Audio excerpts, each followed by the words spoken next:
Good morning and welcome to today's devotion for Tuesday, November 26th, 2019. And today's devotion is titled, God's Care for His Flock. And we're continuing on with the prophecies from Ezekiel as given to him by God in the Old Testament. We'll be reading out of Ezekiel chapter 34, verses 14 through 22. And it reads, I will feed them in a good pasture, and upon the high mountains of Israel shall their fold be. There shall they lie in a good fold, and in a fat pasture shall they feed upon the mountains of Israel. I will feed my flock, and I will cause them to lie down, saith the Lord God.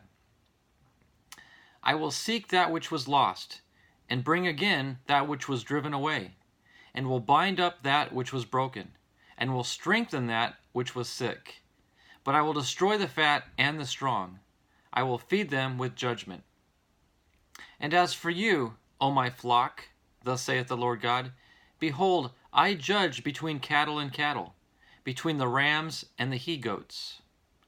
Seemeth it a small thing unto you to have eaten up the good pasture, but ye must tread down with your feet the residue of your pastures, and to have drunk of the deep waters, but ye must foul the residue with your feet.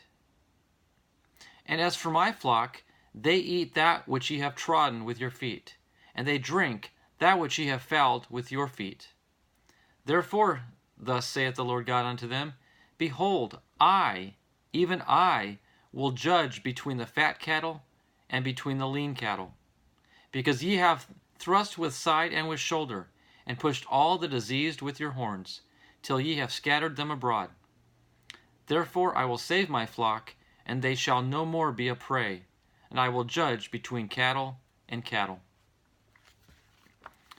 And our devotion reads, sometimes the world can be an unfriendly place for Christians. While in this country we may not be physically persecuted or killed, that is not the case in other places. Even in our own country, the environment becomes less friendly with each passing day. The days of outright hostility may not be too far into the future. Our leaders now, as then, are seemingly not going to protect us from the ravening heathen wolves. In verse 13 from our reading, God made a promise to his people. He promised to physically gather them up and return them to their homeland. He had done this through the rebirth of the nation of Israel. God keeps all the promises he makes.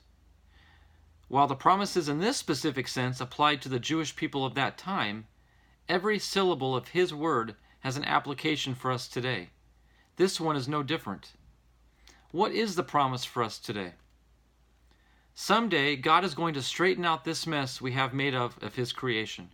He will gather his people from every corner of creation, from all the centuries.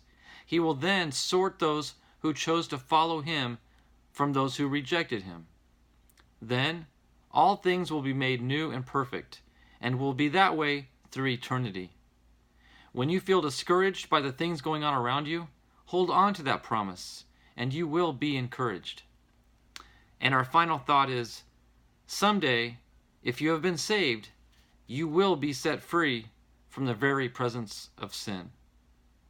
So again, just like yesterday's devotion, in this case, God is telling his shepherds of the flocks that he, despite what the shepherds do on earth, the Lord God, our chief shepherd, will take control of the situation. He will make right what was made wrong by man.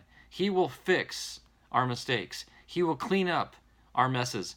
And those cleanups and those fixes will be perfect and remain for all of eternity. And that should give all of us hope. There is a brighter future ahead. We are to be tested and tried while we spend time on earth. But those only refine us and make us better and stronger, so then we can better serve the Lord and do his will. So just be encouraged with this message that all is not lost, despite all the troubles in the world, be it political, economic, social. It's all taken care of by the Lord. He's got his hand in it, and he's watching over you. And he will free you from your sin. Just call upon him and ask him into your life. Thank you for joining me this morning, and I hope you have a blessed day. Bye-bye.